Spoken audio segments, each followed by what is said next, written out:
प्यार को पिरो लो, सांसों के तार तार में प्रभु प्यार को पिरो लो।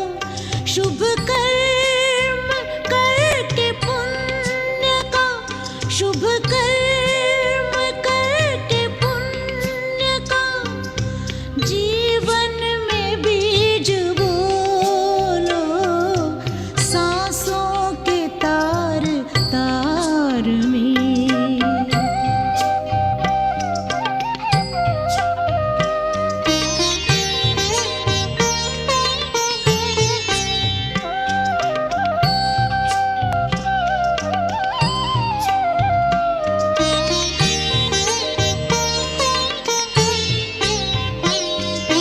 जीवन का एक एक पल अनमोल है खजाना, इनमें से एक पल भी नहीं लौट के है आना। आनंद रस से अपना अंतःकरण भिगो लो, अंतःकरण भिगो लो, सांसों के तार तार में।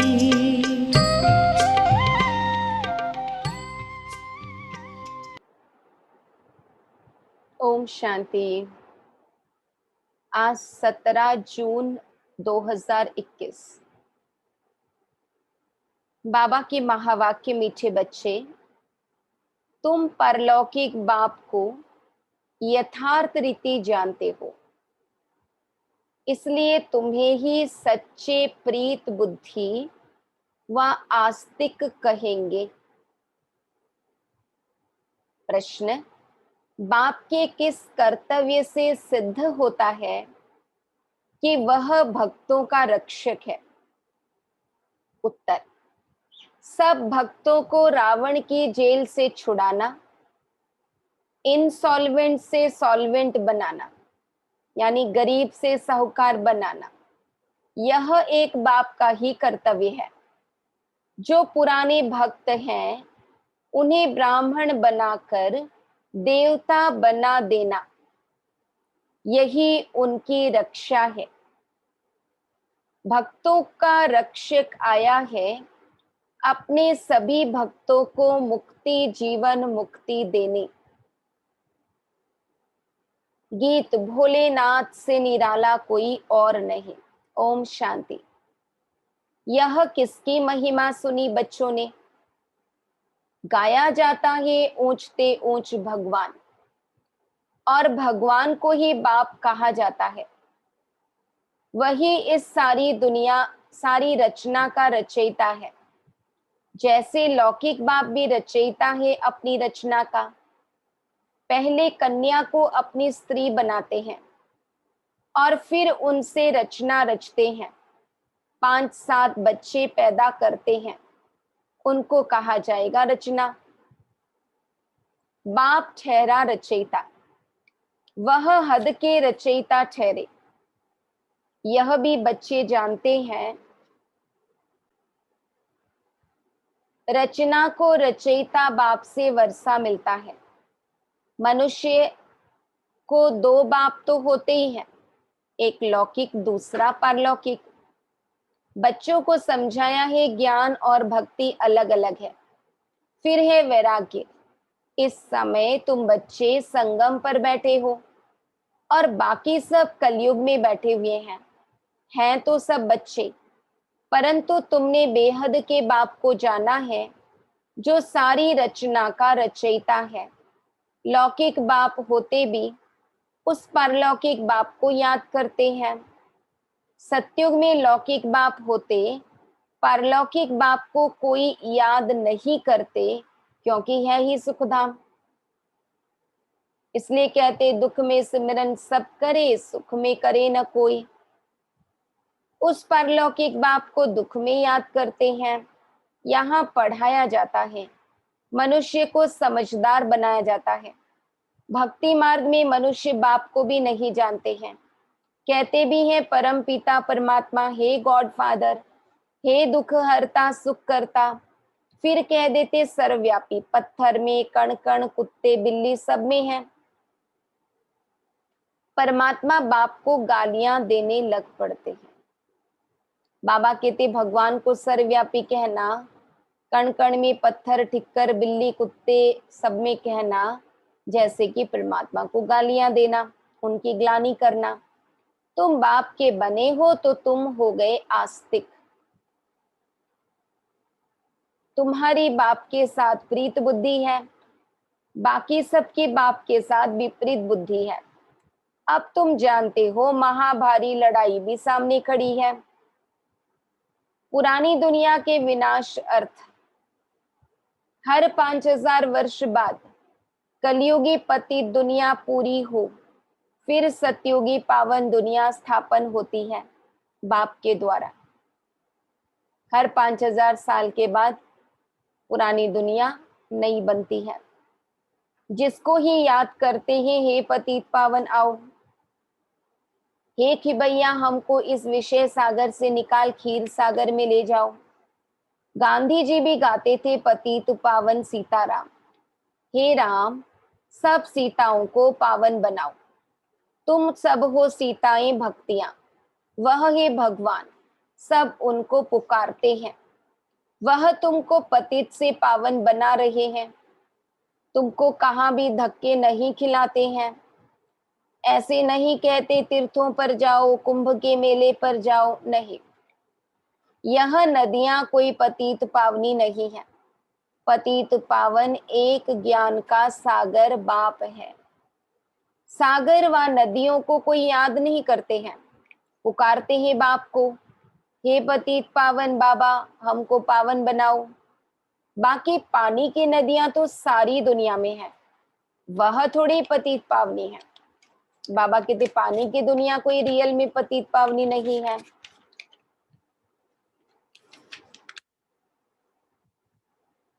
पानी की नदियां, पतित पावन एक बाप को ही कहा जाता है। वह जब आए तब आकर पावन बनाए। भारत की महिमा बहुत भारी है। भारत सब धर्मों का तीर्थ स्थान है। शिव जयंती भी यहाँ गाई जाती है।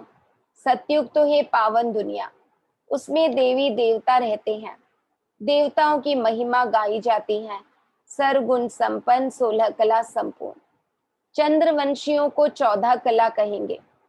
फिर सीढ़ी नीचे उतरते हैं। बाप आकर सेकंड में सीढ़ी चढ़ाई शांति धाम सुख धाम में ले जाते हैं। फिर 84 का चक्र लगाए सीढ़ी उतरते हैं। 84 जन्म कोई ने तो जरूर लिए होंगे। मुख्य है सर्वशास्त्रमयी शिरोमणि गीता।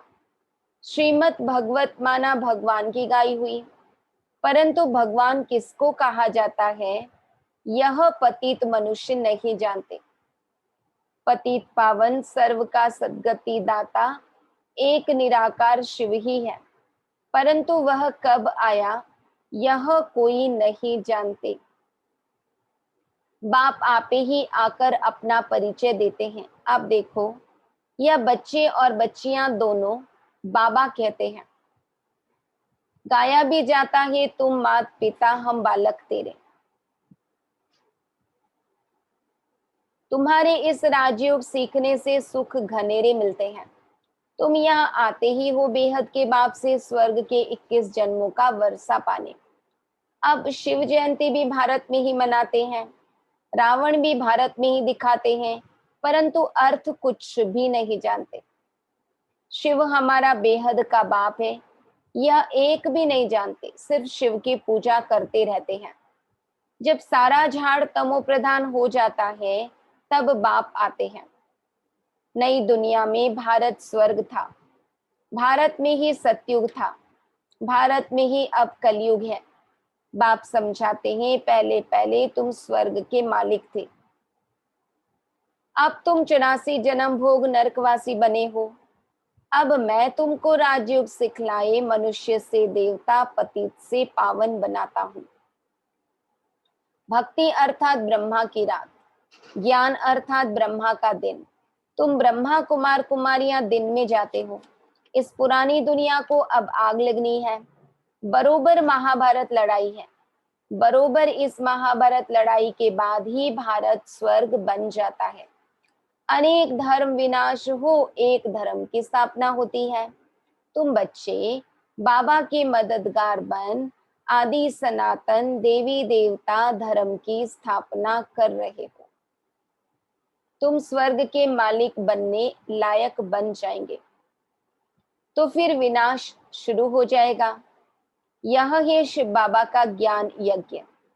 फिर शिव कहो व रुद्र कहो, कृष्ण ज्ञान यज्ञ कभी नहीं कहा जाता। सतयुग त्रेता में यज्ञ होता नहीं।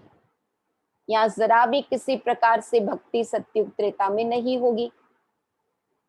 यज्ञ तब रचा जाता है जब उपद्रव होता है, अनाज नहीं होगा, वहां लड़ाई लगेगी तो यज्ञ रचेंगे शांति के लिए। तुम बच्चे जानते हो विनाश होने बिगर तो भारत स्वर्ग बन न सके। भारत माता शिव शक्ति सेना गाई हुई है, वंदना पवित्र की ही की जाती है। तुम माताओं को वंदे मातरम कहा जाता है क्योंकि तुमने श्रीमत पर भारत को स्वर्ग बनाया है। अब आप कहते हैं मौत तो सबके सिर पर खड़ा है, इसलिए अब यह एक जन्म पवित्र बनो और बाप को याद करो तो तुम तमो प्रधान से सतो प्रधान बन जाएंगे। अभी तुम शूद्र से ब्राह्मण बन फिर देवता बनेंगे, यह कोई नई बात नहीं। कल्प कल्प हर 5000 वर्ष बाद यह चक्र फिरता रहता है। नर्क से स्वर्ग बनता है। पति दुनिया में मनुष्य जो कुछ कर्म करते हैं वह विकर्म ही बनता है। बाप कहते हैं 5000 वर्ष पहले भी तुमको कर्म अकर्म विकर्म की गति समझाई थी, अब फिर से तुमको समझाता हूं। मैं परम पिता परमात्मा निराकार तुम्हारा बाप हूं। यह शरीर जिसका हमने आधार लिया है यह कोई भगवान नहीं है। मनुष्य को देवता भी नहीं कहा जाता, तो मनुष्य को भगवान कैसे कह सकते हैं। बाप समझाते हैं तुम 84 जन्म लेते लेते नीचे सीढ़ी उतरते आए हो, ऊपर कोई जा नहीं सकता है। सभी पतित बनने का ही रास्ता बताते हैं, खुद भी पतित बनते जाते हैं। तब बाप कहते हैं उनका भी उद्धार करने मुझे आना पड़ता है। यह है रावण राज्य। तुम अभी रावण राज्य से निकल आए हो, धीरे धीरे सबको पता पड़ेगा कि भी राम राज्य खत्म हो, रावण राज्य खत्म हो, राम राज्य आना है। ब्राह्मण बनने बिगर शिव बाबा से वर्षा ले नहीं सकते। बाप है ही दो, एक निराकारी बाप, एक साकारी बाप। वर्षा मिलता है एक साकारी बाप से साकारी बच्चों को, और फिर निराकारी बेहद के बाप से वर्षा मिलता है निराकारी आत्माओं को। अब तुम बच्चे जानते हो मीठे मीठे शिव बाबा से हम 21 जन्म के लिए सुख धाम का वर्षा लेने आए हैं। विश्व के मालिक बनते हैं योग बल से, कोई हथियार आदि नहीं है। तो बाप से योग लगाए विकर्म विनाश कर विष्णुपुरी के मालिक बनते हैं। अब अमर लोक में जाने के लिए अमर कथा सुन रहे हैं। वहां अकाले मृत्यु कभी होता नहीं, दुख का नाम निशान नहीं। तुम बच्चे आए हो श्रीमत पर चल बेहद के बाप से श्रेष्ठ ते श्रेष्ठ देवी देवता बनने। यह कोई शास्त्रों का ज्ञान नहीं है। दिखाते हैं विष्णु के नाभि से ब्रह्मा निकला, उनके हाथ में फिर शास्त्र देते हैं। बाप कहते हैं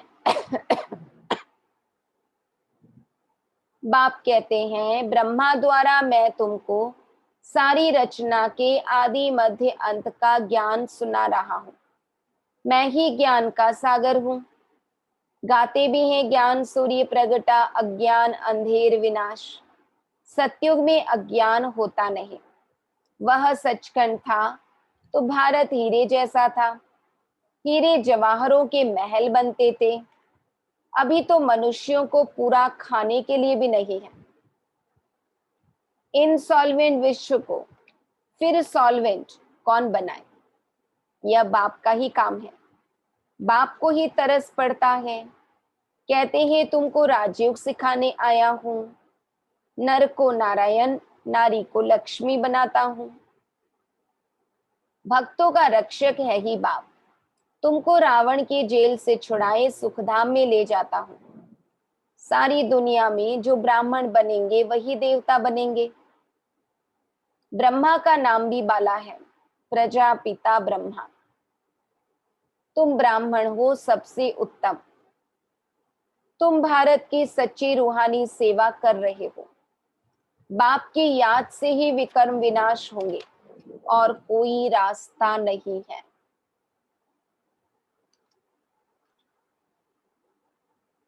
पतित से पावन बनने का बाबा की याद के सिवाय कोई रास्ता नहीं है। याद से ही खाद भस्म होगी। सोनार लोग जानते हैं सच्चा सोना झूठा सोना कैसे बनता है। उसमें चांदी तांबा लोहा डालते हैं। तुम भी पहले सतो प्रधान थे, फिर तुम्हारे में खाद पड़ती है, तमो प्रधान बन पड़े हो। अभी फिर सतो प्रधान बनना पड़े, तब सतयुग में जा सकेंगे। बाप कहते हैं कोई भी देहदारी को याद नहीं करो। गृहस्थ व्यवहार में रहते एक बाप के सिवाय और कोई को याद नहीं करो तो तुम स्वर्गपुरी के मालिक बन जाएंगे। स्वर्ग अथवा विष्णुपुरी थी, अब रावणपुरी है, फिर विष्णुपुरी बनेगी जरूर। साधु संत आदि सबका उद्धार करने आता हूं। तभी कहा जाता है यदा यदा हि धर्मस्य ग्लानिर्भवति भारत। यह भारत की ही बात है। सर्व का सद्गति दाता मैं एक बाप शिव हूं। शिव रुद्र सब उनके ही नाम हैं, अथा नाम रख दिए हैं। बाप कहते हैं मेरा असली नाम तो एक ही है, शिव। मैं शिव हूं, तुम सालीग्राम बच्चे हो। तुम आधा कल्प देह अभिमानी रहे हो, अब देही अभिमानी बनो। एक बाप को जानने से बाप द्वारा तुम सब कुछ जान जाते हो, मास्टर ज्ञान सागर बन जाते हो। अच्छा, मीठे मीठे सिक्की लधे बच्चों प्रति मात पिता बाप दादा का याद प्यार और गुड मॉर्निंग। रूहानी बाप की रूहानी बच्चों को नमस्ते। हम रूहानी बच्चों की रूहानी बाप दादा को याद प्यार गुड मॉर्निंग और नमस्ते नमस्ते नमस्ते। धारणा के लिए मुख्य सार, श्रीमत पर चलकर श्रेष्ठ ते श्रेष्ठ बनना है। सारे विश्व की सच्ची सच्ची रूहानी सेवा करनी है। आदि सनातन देवी देवता धर्म की स्थापना में बाप का पूरा मददगार बनना है। आत्मा को सच्चा सोना बनाने के लिए एक बाप के सिवाय किसी भी देहधारी को याद नहीं करना है। पारलौकिक बाप से सच्ची सच्ची प्रीत रखनी है। वरदान, अंतर्मुखी बन, अपने समय और संकल्पों की बचत करने वाले विघ्न जीत भव। कोई भी नई पावरफुल इन्वेंशन करते हैं तो अंडरग्राउंड करते हैं। आप भी जितना अंतर्मुखी अर्थात अंडरग्राउंड रहेंगे उतना वायुमंडल से बचाव हो जाएगा, मनन शक्ति बढ़ेगी और माया के विघ्नों से भी सेफ हो जाएंगे। बाहर मुक्ता में आते भी अंतर्मुख हर्षित मुख आकर्षण मूर्त रहो। कर्म करते भी यह प्रैक्टिस करो तो समय की बचत होगी और सफलता भी अधिक अनुभव करेंगे। स्लोगन, बीमारी से घबराओ नहीं, उसे दवाई रूपी फ्रूट खिलाकर विदाई दे दो। बाबा कहते बीमारी से घबराओ नहीं, उसे दवाई रूपी फ्रूट खिलाकर विदाई दे दो। मातेश्वरी जी के अनमोल महावाक्य। मनुष्य साक्षात्कार में कैसे जाते हैं? यह जो साक्षात्कार में जाना होता है तो इसकी फिलॉसफी भी बहुत महीन है। यह अंतर्बाह्य शरीर से जाकर घूम आते हैं। जैसे कोई बाहर घूमने जाता है ना, तो ऐसे नहीं घूमने गया तो मरा, वो घूमकर फिर वापस लौटकर आएगा ना। तो यह भी आत्मा इस बॉडी से निकल अंतर्वाहक शरीर से सैर करने जाती है।